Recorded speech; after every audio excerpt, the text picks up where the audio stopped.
Indiana is victorious over Rutgers. They finished with a score of 84-74, and the score makes it a little bit closer than it really was in the game. But Rutgers did put up a respectable fight in this game. However, Indiana just got out in front, and Rutgers really had no offensive option other than Ace Bailey, as Dylan Harper did not play in this game due to illness. But Ace Bailey, while he was their only offensive option, he was very impressive in this game, and I was actually at this game. I got to go to the Indiana-Rutgers game, picked myself up an Indiana hat, so loving that. Get to wear that from now on the podcast and things like that a little bit. So had a lot of fun at the game. Assembly Hall is a great place to watch a basketball game. A lot of tradition, not only being in the hall, not only entering into it, but also being able to experience the crowd, the cheers, everything else that was there. It was just an awesome experience to be there.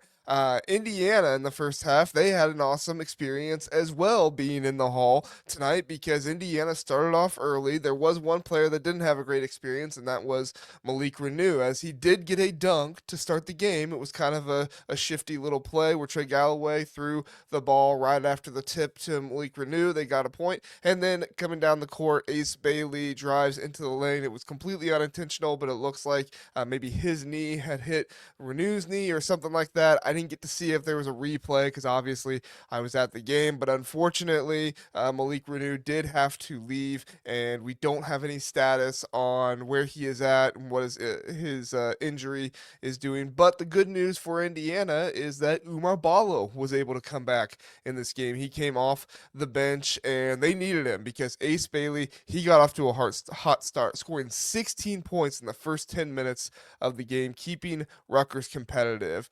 Indiana opted to put Luke Goody on Ace Bailey to start the game, and it wasn't necessarily a bad decision, but Ace Bailey is just that good. What they eventually went to that proved successful for Indiana is they actually put Anthony Leal on Ace Bailey in this one, and Anthony Leal, with such stingy defense off the ball, really made it difficult for Ace Bailey to, one, get the ball, and two, once he had the ball, relax enough to be able to actually get into his game, get into his ISO ball, and be able to score. Now, Ace Bailey is still Ace Bailey, so obviously he's going to score, but the Anthony Leal defense on Bailey definitely impacted him for a portion of the game in a positive way for Indiana.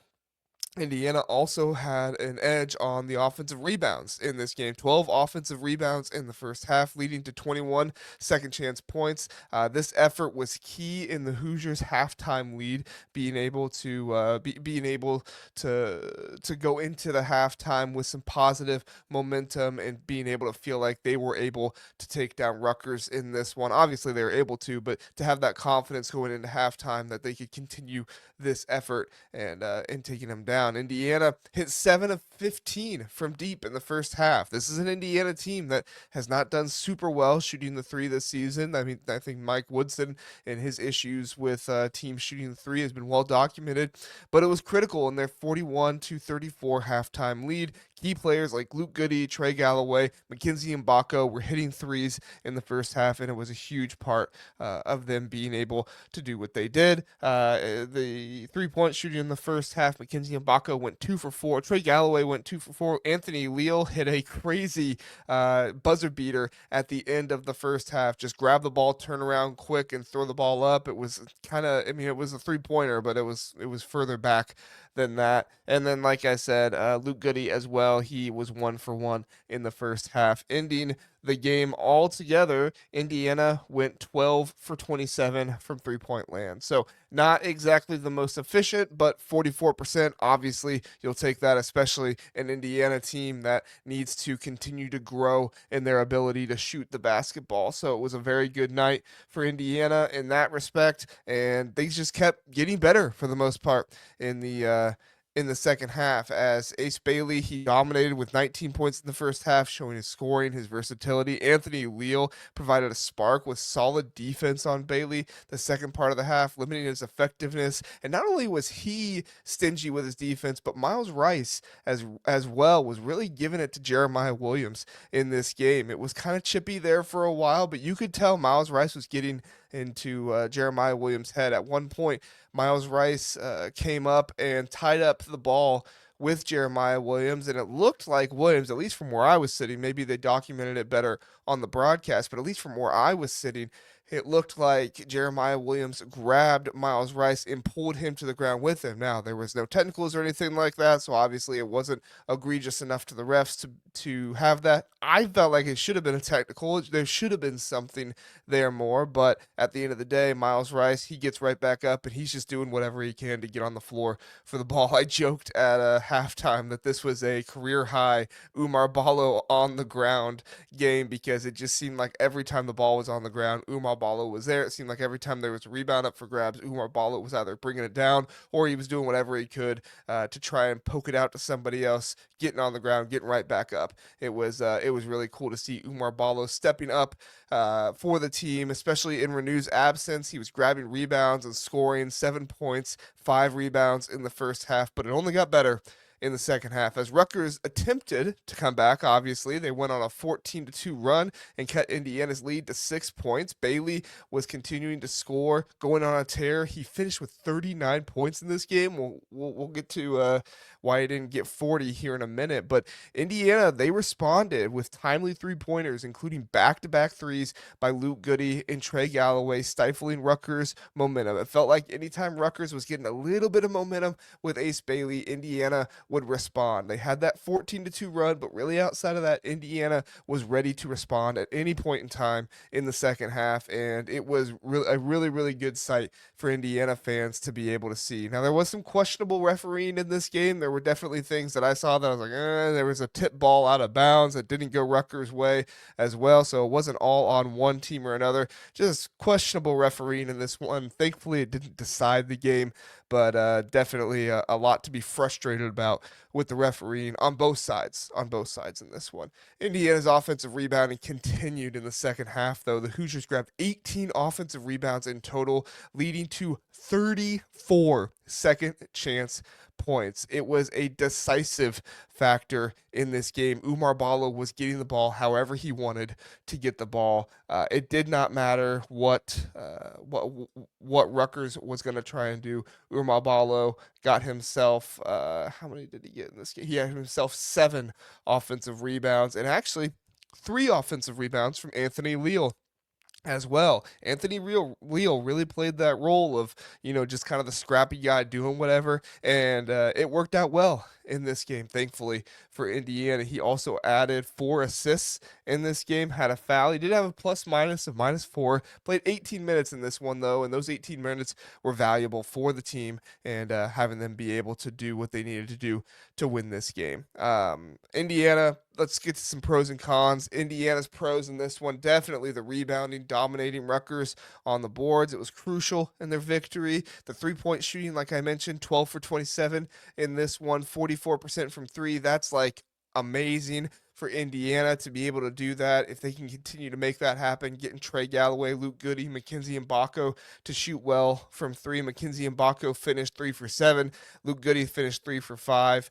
Trey Galloway finished 3 for 6. Keenan Carlisle still trying to find his way a little bit. He was only 1 for 4 from behind the arc, 1 for 7 in the game overall, but it didn't prove to be an issue for Indiana. The players' depth coming off the bench, Oumar Ballo, and now he's normally not a depth player, right? But coming off of some of the injury concerns and stuff like that, coming off the bench, probably wasn't planning to play 32 minutes in this game, right? But he was needed out there to play 32 minutes. And like I said, he was on the ground. He was doing everything he possibly could for this team. At some points, they were switching, and they got Oumar Ballo onto Ace Bailey, and Oumar Ballo stood his ground a few times, did a good job. At one point in time, Ace Bailey tried to drive around him, use his speed, and Oumar Ballo just stepped in front of him, and Ace Bailey tried to back Oumar Ballo down, and it was like, yeah, you're really good, Ace Bailey, but you are not going to back down Oumar Ballo. Definitely not your strong suit there. Indiana, let's look at the cons for them. Turnovers in this one was a con. They only had 8, but some of the turnovers were just kind of sloppy plays, right? There was one time when Miles Rice threw the ball down the court and Luke Goody wasn't even looking, so the ball just kind of grazed right by his face. And Luke Goody is like, "What in the world? Why are you throwing that?" And then Miles Rice is like, "Why aren't you ready for the pass? We're trying to get down there as quick as we can." So, I mean, not a ton of turnovers, but definitely want to clean up the ones that are just really easy to mess up. And Indiana did go through a couple scoring droughts that allowed Rutgers to have the ability to get back in the game. Thankfully for Indiana, they were able to rely on their defense to help them out a lot. But amid the 14-2 run, that's definitely one you can't let up. But I do want to give Indiana credit as well that this was not something that happened the entire game. It wasn't run, run, run, run. This was something that Indiana was able to respond whenever Rutgers was trying to get hot and get back in the game. The cons for Rutgers, we'll start with the bad and then we'll end with the good for Rutgers in this one.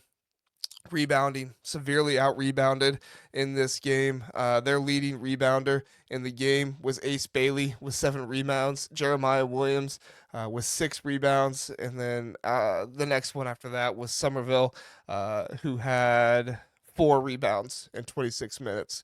I mean, when your bigs, Ogboli and Somerville, are playing 36 minutes together and they're getting an even number of rebounds as Ace Bailey, it's just not going to get it done. It's just not going to get it done, especially without Dylan Harper there.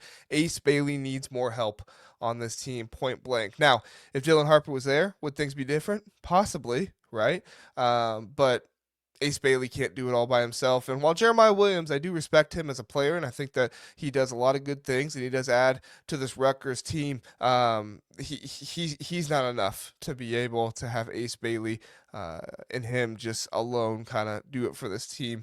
Jamichael Davis in this one ran the point, number 1, and he did a pretty good job. I felt like he did have 3 assists in this game, no turnovers. So I wouldn't put this on the point guard play or anything like that. Really, at the end of the day, I just put it down to they weren't able to rebound, and the big men weren't able to stop them, and they just relied on Ace Bailey for everything. And Ace Bailey played 38 minutes in this game, and when the game was over, it looked like he played 38 minutes. The guy was exhausted. And defensively, when you're just at points not making shots, not getting offensively, the defense is going to suffer. And so, like I said, just not being able to get out on shooters, Trey Galloway. I mean, it was some pretty simple screening that Indiana was doing in this game. Just basically walking straight up to guys, screening them. Trey Galloway taking a couple steps to the right, getting the ball, firing.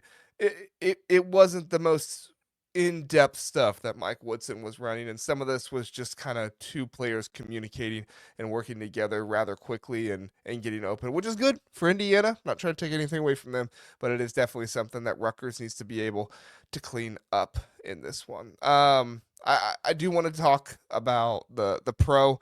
Biggest pro to me in this one is just Ace Bailey and how much he is a do everything player for this team. Anything you ask Ace Bailey to do, he can do for you. He had 4 blocks in this game, a steal. Oh, I apologize. 8 rebounds. I said 7 earlier. He had an offensive rebound, but 8 rebounds in this game. I mean, he was doing everything. 39 points altogether. He was doing everything in this game, and as long as you have him on your team, you're feeling pretty good. The missed free throws were a concern for Ace Bailey, though. Only 3 for 8 from the free throw line. The home crowd did get free fries at one point because Bailey missed 2 in a row. But overall, the players you have to highlight in this one for Indiana, Oumar Ballo and Miles Rice. Miles Rice really just, the showcase and the effort in this one for them.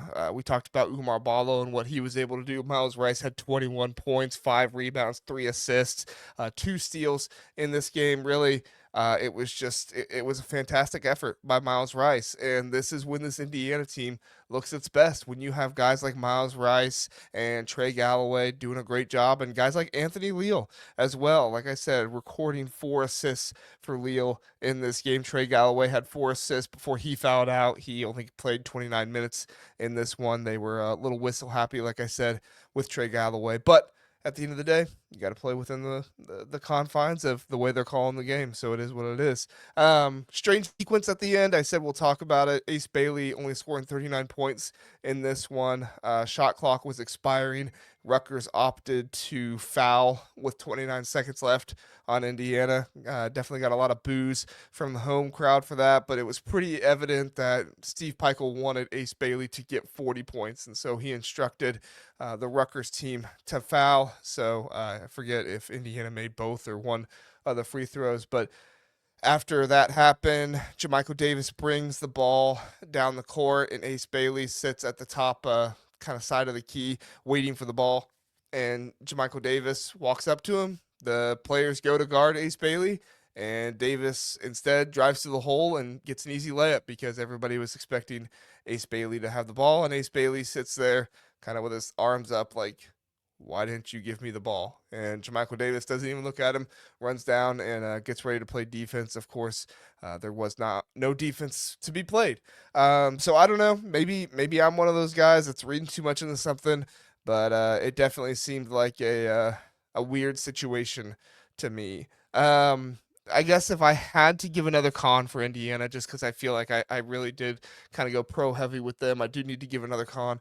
Langdon Hatton is not an option as your backup big. If you don't have Malik Reneau, you're in trouble, especially going up against some better teams in the Big Ten. Oumar Ballo was great, like I said, 32 minutes in this game, but 32 minutes for him is not something that I see as being sustainable, and especially when you have Langdon Hatton, who just consistently got beat, and it wasn't even by Ace Bailey, it was by Rutgers other players. He consistently got beat. He consistently missed shots down low.